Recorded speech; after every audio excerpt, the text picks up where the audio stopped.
toward the heights. Yeah. He is a genocider. He is a genocider. He has a blood in his hand. He is a genocider. Zadig Abraham is yalla. He banda. Leva.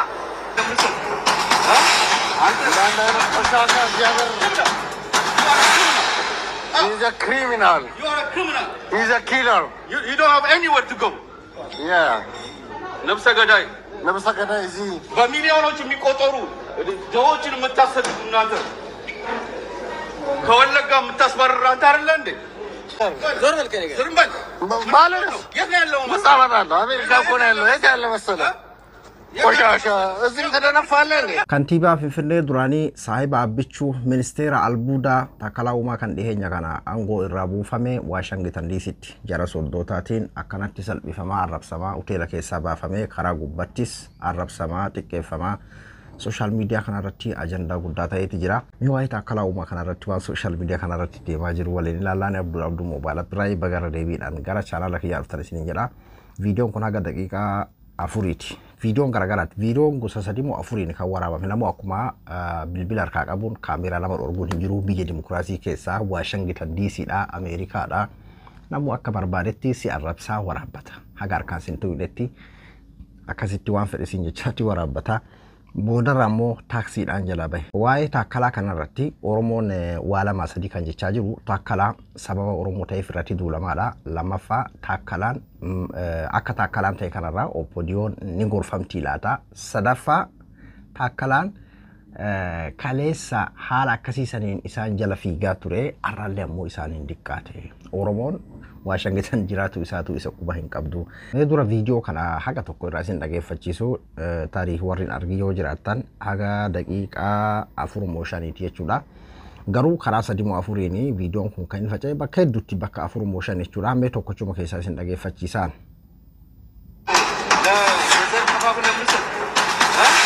hoteelatti kun He's a criminal. You are a criminal. He's a killer. You don't have anywhere to go. Yeah. ነፍሰ ገዳይ ነፍሰ ገዳይ እዚህ በሚሊዮኖች የሚቆጠሩ ጀዎችን የምታሰድ እናንተ ከወለጋ የምታስባረር አንተ አይደለ እንዴ? ላላ ሜ ወለጋ ፊታ ከላላ ሞንደ ወልቀባቱን ጅሩ ዮ አካ ፓርቲ ሰኒቲ ከንጀኑ ታቴ ማለ ኢሉማ ዋን ታከላን ጀቻ ቱረኒ አረቱም ዋሄ ገርቴ አባ ኦሻኔ ይቹዳኒ አኩማ ጀራቲቲ ጀራፉ ጃላቺ ሱዳፍ ጋፋን ጎረ ጅሩ ዋንን የቻ ቱረ ኒ አረቱ ይቹዳ ይዱን ከሰን አባ ኦጥቄሲ አካሳታ ወያኔ ገዲቲ ጎዴ ነቹን ጋፋ ገርቴ ወያኔስ ወሏ ጀራሳ ወያኔ ገዲቲ ጎዴ ሐሳወኒ ጎዴ ቶኮ ይዱን ከሰን ኒ አረተኒ ጋሩ አማንታናሞ inni gaafa sanitti yookiin faannotu wallaggaa akkas godhee kana sani jedhee guyyaa taqqafaan isaatii baateen beeytu jechuudha. Ar'antana Oromoo inni jaraaf gammachiisuudhaaf diqqeesse santu jara santu har'a isaan tana isa kana diqqeessaa jira jechuudha. ትናንትና ያንን ሁሉ ድሃ አባራችሁ በዘር ከፋፍላችሁ አዲስ አበባን እየከፋፈላችሁ ያላችሁ ዞር በል ከኔ ጋር ዞር በል ማለት ነው። የት ነው ያለው? መሳባታለሁ አሜሪካ እኮ ነው ያለው። የት ያለ መሰለህ? ቆሻሻ እዚህ ተደነፋለህ እንዴ? የትም አታመልጡም እናንተ የትም አታመልጡም። አንተም አብይም የትም አታመልጡም። ዛሬ ሆናችሁ ይሆናል። ይሄ ጊዜ ለእናንተ የተመቻችሁ ሊሆን ይችላል። ነገ ግን ኢትዮጵያ ትፋረዳችኋላችሁ። ትናንት በዘር ስትከፋፍል ዛሬ ደግሞ በሃይማኖት ገባችሁ አይደለ? ኦርቶዶክስ ምን ትሸፋፈናለህ እንደ ሌባ? ለምን ሌባ ስለሆንክ ነው። ጋንግስተር አጭበርባሪ የምትሰሩትን ታውቃላችሁ። ብልጽግና እያላችሁ የምትሰሩትን ታውቃላችሁ። እናንተ አጭበርባሪዎች እዛ ሰው ትገላለህ፣ እዚህ ከአብነት ጋር ትሞዳሞዳለህ። የኢትዮጵያን ሕዝብ እየከፋፈላችሁ ምነው ድምፅ ተዘጋ? የት ነበርክ እስከ ዛሬ? ስራ የለህም? ዝም በል። እኛማ ስራ አለን። እንዳንተ ሰቀለን በላ። አንተ አይነት ነፍሰ ገዳይ እያለ ምን ያባል? እንዴት ነው ስራ የምሰራው? በሚሊዮኖች የሚቆጠሩ ኢትዮጵያኖችን እያፈናቀላችሁ ነፍሰ ገዳዮች። ነፍሰ ገዳይ ነህ። I'm not leaving you.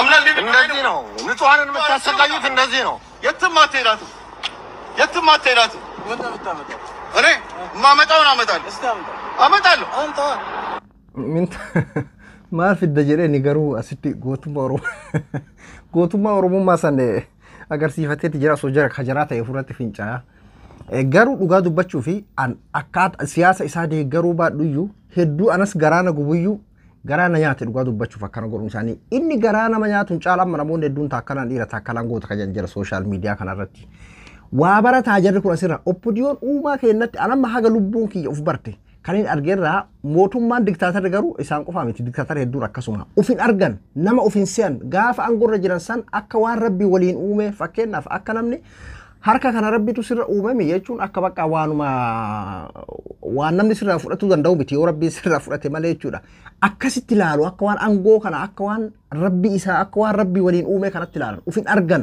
waanuma gartee angoo kanarraa bu'anii ufin se'an yeroo akkana salphatan booda uf argan malee jechuudha baram mana gaya kata kala kun amma angurra bu'e tari ambassadara faccer gudan dan yokin ammo lak achi jiraadu mallaka gammoodi qabata achi nyaadu yaniti yoki achi dhaqe yoki ambassadara ta'u o malamen kana natti fakkaata nama angoodha achi dhaqe illee fakkaatu garuu eeyidoon qabu maalin jedhu saahibu misaa tokko waliin kan inni deddeemaa jiru tahee uf arganii jarri kun as deebi'anii saba isaaniititti oromummaa isaan fakkeenyaaf saba irraa dhalatan kana mootummaa oromooti jechuudhaaf waan barbaadan irra bahachuudhaaf nurratti hin naqaamu akka kaleessa wayyaaneedha waan saba biraa taateef miitee akka kaleessa fakkeenyaaf waggoota dabransan keessa nafxanyaadha yookiin ammoo warra gartee kaabaa kana akka hin jedhamne nuti oromoodha ofiifu mootummaa oromooti oromoon bilisooma jennee akka feene kafeene rashannee kafeene ajjeefne kafeene saamne waan feene goon oromiyaa diiguudhaafis wanni sodaannu hin jiru wanni uf shakkinu hin jiru jedhaniiti kana itti fayyadaman oromummaa jechuudha garuu oromummaadhaan akkasitti qaatan as deeman uf arganii laata akkuma amma isaan ji'an kana sii miti abiyyillee akkanuma goonaadha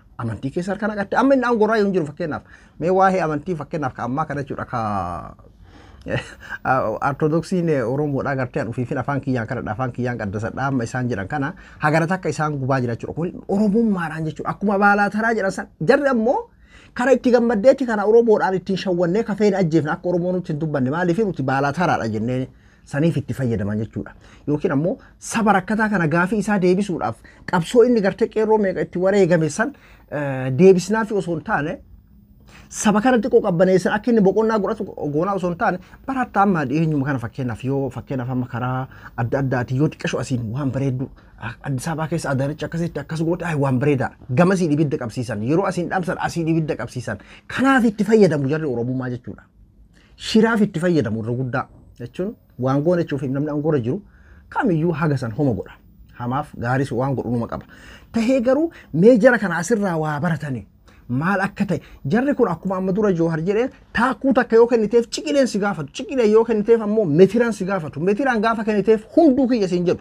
kama dhaban saniif si tiroorisu jechuudha akkuma amma siin jedhan kana kama dhaban saniif si ari'u akka sareetitti jechuudha jarri kun akka saree yoo jalaa fiide si jala naftu akkasiidha walqixxummatti hin amanan namummatti hin amanan tokkummatti hin amanan wanni isaan itti amanan anatu si dhiitee si bulchaa yookiin ammoo akka an jedhu sanitti hunda naa kenni ana qallabii na nyaachisiidha na gabbarii san jechuudha akkuma gaafa gartee waggaa 100 duraa milik na gabbarii san na gabbarii qofatte jechuudha kan isaan amanan waa arganii laata kanarraa xiqqashuma yoo waa garaniif taate ለሞደዛ ተጋትሉ don't touch me ማንም ይነካየለም don't touch me ካሜራለ don't worry ማንም ይነካየለም afaan amaaraallee jiru akka Addis Ababaa san jechuudha amman tana gaafa Finfinnee bulchuu taakkeen akkuma waan gaarii godhe jara of jaalachiisuudhaaf kilaba isaanii kan achi keessa jiruu fi miiliyoona meeqa dhangalaasee maal jedhee waa meeqa jechaa ture abaa'oo arrabsuu qofaa miti waaboo arrabsuu yeroo kan isin jedhan yookiin abaa'oo deeggaruu dhabuu danda'a garuu paartii Oromooti akkasitti diqqeessuun isaa Oromoo tahee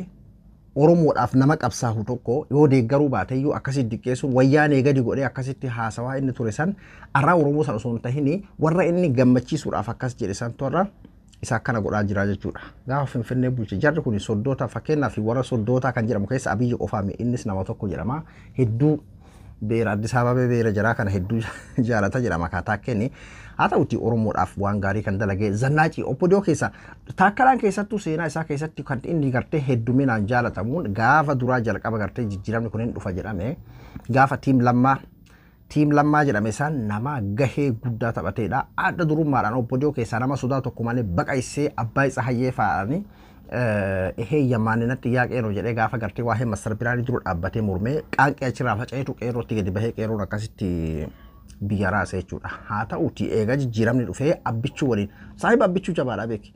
Saahiba dhikkee afaan irraa wal nyaatan kan jedhan sanidha. Tiim lamma keessa jechuudha. Isa Shimallisii lammaaf isa hunda isaanii yaasan amma shimee qofa tolfe amma harka abbichuutitti taakkeen amma kunoo haala kana keessa jira jechuudha. Waa arganii waa hubatu waa asirraa galanii filaata. Warra anatu beeka jedhu kan oppodiyoo san jechuudha. Gaafa wayyaanee irraa kaasees amma san caalayyuu jama baalaa taraadha mangistiidha bulchaa Afrikaatii yoo jechuun bakka amma bulchaa Afrikaatii ittiin nagaduuf bar maqaa kana bulchaa Afrikaallee barsootaan nu gammachiisami qabsoo qeerrootiin dhufaniimi garuu isaan ammoo Oromoo irratti muudii ittiin qabachuudhaaf ajjeefnuutti hin dubbatiniidhaaf kan isaan ittiin fayyadaman Oromummaa san jechuudha. Kanaadha nuti kan argaa jirru waggaa afran kana jechuudha. Abbaan barbaadde malaan gartee akkasii masnoo nuu baasaa jiraa fi malaan gartee samiirra jannata kan nuu roobsaa jirachuu dandeessa. Garuu kan argaa jirru isaan Oromummaa ittiin ajjeesuudhaaf mootummaa Oromootii eenyutu natti dubbataa anaa kan biyya bulchaa jiru anaa kanaan shawwadaa Oromoo hagana jala qabee woccisiisa homaan beeku Oromooni woca malee homaan beeku kana jala qabee kana itti mul'isee asiin kana ajjeesaa haala akkasiiti kan asiin qabbaneessaa asiin ibiddatti qabsiisaa asiin ammoo bishaan itti garsaa asiin ibiddaan gubaa akkasiidha jechuudha Oromoo kan isaan godhaa jiran jechuudha. Garuu yoo waa hubatan haga feetee yoo jala fiide haga feetee yoo gammachiisuudhaaf hudduu kee jala raaftellee akkanuma jechuudha warri taakuu kennitu ciqilee si gaafatu ciqilee kennituuf meetiraan si gaafatu akkuma Jawaar jedhee meetira kennituuf hundumtuu kiyya siin jedhu gaafa hundi keetii bilakki waliin nyaana jetteen ammoo akkanuma si godhu jechuudha. Waliin nyaatuun beekan tokkummatti amananii jechuudha. Taakkala irraa tarii Addis Ababaa kantiibaa Addis Ababaati. Addis Ababaa gammachiisuudhaaf wanni hin tahin hin jiru. Albuuda bakka gartee mallaqaa sanii ministeera kalima kan inni aangoo irraa bu'e jechuudha. Poolisatti himatee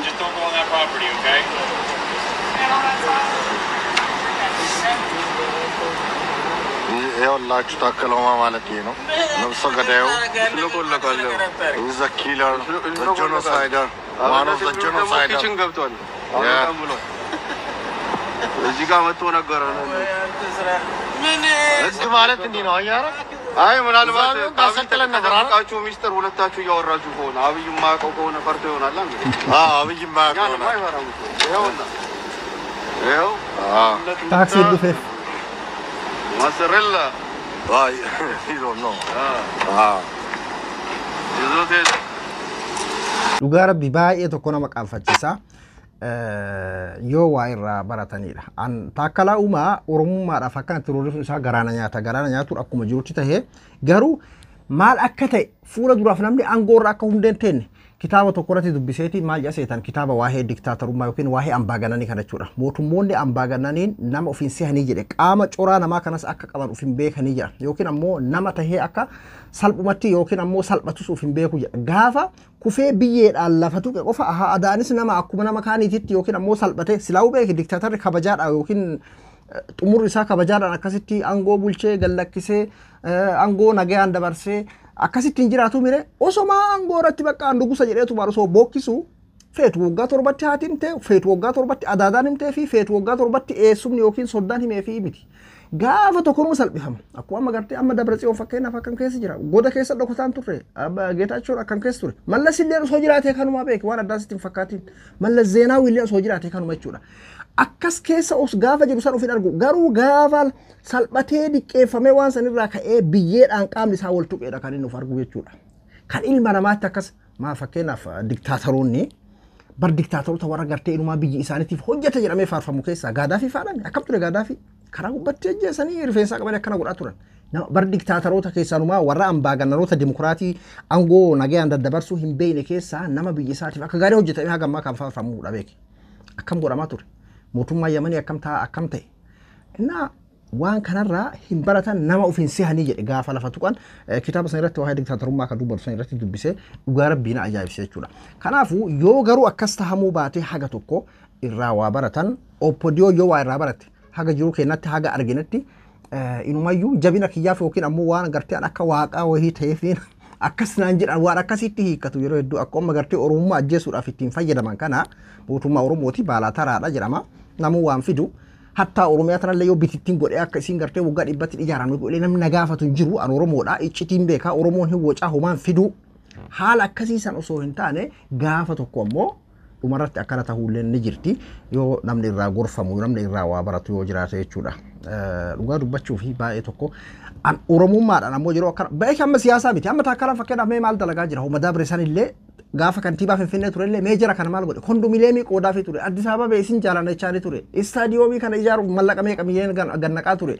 abaa oshane jedhee akkuma isaaniitti arrabsaa ture shaneen akkasii akkana jedheetiin arrabsaa ture guyyaa takka isaa faannoon akkasii jedhu hin dhageenye haala akkasii san keessatti akkana godhanii jechuudha oromummaadhaa fi garuu oromoon garaa laafaa hedduu taakkalaadhaa fi rirraayee sooshaal miidiyaa kanatti taakeen kun beekii faashinistiidhaan mallee gaafa gurra jiru oppidoo keessa dhugaa dubbachuuf namni faashina uffata qaqqaalii kana biraandii kana uffatee akka Mansuur sanitti jechuudha zannaaciin isaa zannaacummaan isaa garuu arran tana Waashingitanitti akkana taateeti jirti jechuudha tarii oppidoo yoo qalbii qabaatanii warraa gorfaman jechuudha garuu isaan amma kana akka ciminaatitti akka gartee waaqayyummaa tokkotti nama addaa wahii ta'uudhaaf akka itti roorrifameetitti kan isaan hiikkatan ni beekna abjuun isaanii akkasitti hiikkatan oromummaadhaafis waan hojjetanuma qaba taakkeen yeroo kana isin jedhu hammeenya qofaa miti taakkalaa waan gaarii waan hojjetes ni qaba akka oppidootitti kan jechaa jirru malee jechuudha keessattuu oromoon gara finfinnee galaachuudha ayyaamicha guddaadha godhaa ture booda kanarra eega oromoo fi oppidoon addaan hiikkatte keessattuu ajjecha Haacaaluu Hundeessaa boodaadha kan isaan gartee oromoodhaan guututti adda hiikkatanii achi duratti haga tokko oromoon gara finfinnee galuu qaba listiroo dalages godaana ta'e karaa gubbaa yoo galesi gala karaa gubbaa rafaa jijjiiramuudhaaf finfinneetti galaatii nuti homaa isin godhuu hin dandeenyu gala biyya keessan magaalaa keessa waan ta'eef irra qubadhaa kan jiru yaamichi sun yaamicha sirriiti san qofa waan akkasiisan nama gammachiisa taakeen akkasuma gartee gaafa duraa wayyaanee cabsuu keessatti miinaa guddaa taphatee kana nama gammachiisa waan gaarii hojjete hedduu qaba jechuudha garuu akka oppidoo jumlaan akka biltsiginnaatti yoo fudhanne akkuma jarri jette kana haga biltsiginnaan dhufte wanni gaariin jedhamu wanni keessaa fudhatamu jiru lubbuun namaa miiliyoona meeqaan dhangala'ee dhiigni namaa meeqa gadi naqamee jira waan ta'eef hundaafuu taakkeen akkanatu isa mudate kaa hedduu garaa nama nyaata an Abdul Abduu Mubaalaa Biraay hanga qophii biraatti waliin deebinutti nagayaan naa tura.